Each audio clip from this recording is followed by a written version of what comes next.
Hello viewers, today I am going to explain you next topic of manufacturing industries. तो first industrial location किस कोई भी market या कोई भी फैक्ट्री जो है पूरी तरह से इन्फ्लुएंस होती है गवर्नमेंट की पॉलिसीज़ पर, availability of raw material, labour, capital, power and market facility. मतलब कोई भी इंडस्ट्री तभी एस्टेब्लिश होगी जब उसके मन मुताबिक वो सारी चीज़ें गवर्नमेंट प्रोवाइड करेगा जो उसे चाहिए होगा, है ना। फिर है इंडस्ट्री मार्केट लीकेज।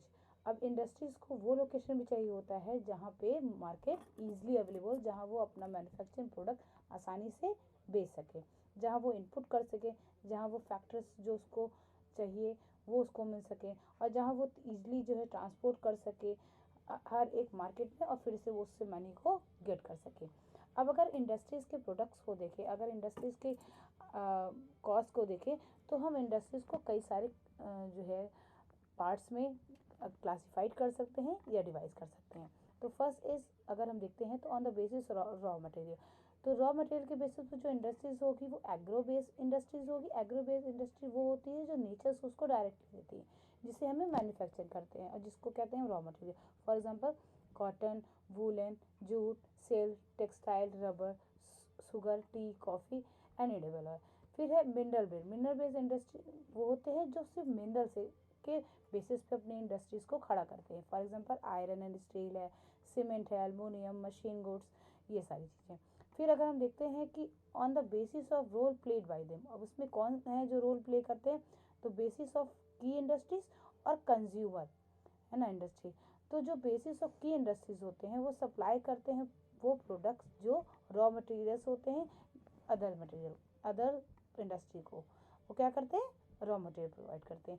और दूसरे वो इंडस्ट्रीज होते हैं जो कंज्यूमर्स को गुड्स प्रोवाइड करते हैं डायरेक्ट फॉर यूज़ के लिए, ठीक है।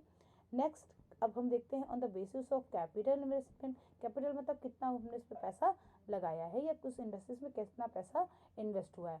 तो स्मॉल स्केल इंडस्ट्री है। स्मॉल स्केल इंडस्ट्री है जहाँ पे इन्वेस्टमेंट होता है अप टू 1 करोड़।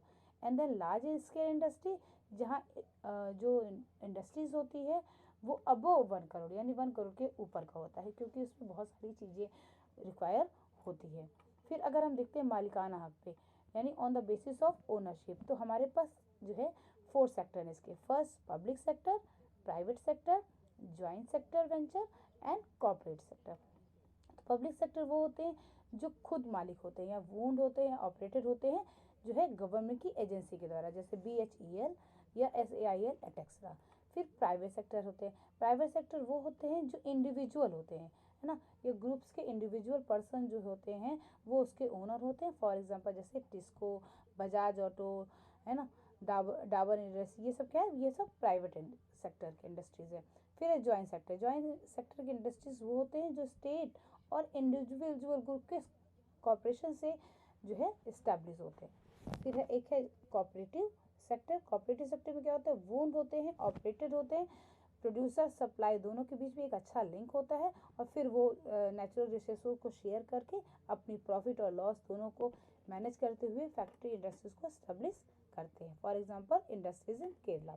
अब अगर हम देखते हैं on the basis of production की बुल्क हुआ है या फिर वेट के बेसिस पे देखते हैं कितना फिनिश कंप्लीट हुआ है। तो एक है heavy industry and next is light industry. Heavy industries वो होती हैं जहाँ लार्ज मशीन, हैवी और बुल्की रॉ मटेरियल्स की ज़रूरत पड़ती है, जहाँ ज़्यादा मात्रा में जो है प्रोडक्शन कंप्लीट होता है। एंड देन लाइट इंडस्ट्री जहाँ पे यूटिलिटी गुड्स मतलब ज़रूरत के अनुसार गुड्स को प्रोड्यूस किया जाता है। तो आज के लिए हम अपना टॉपिक यहीं स्टॉप करते हैं। For next we have to start again.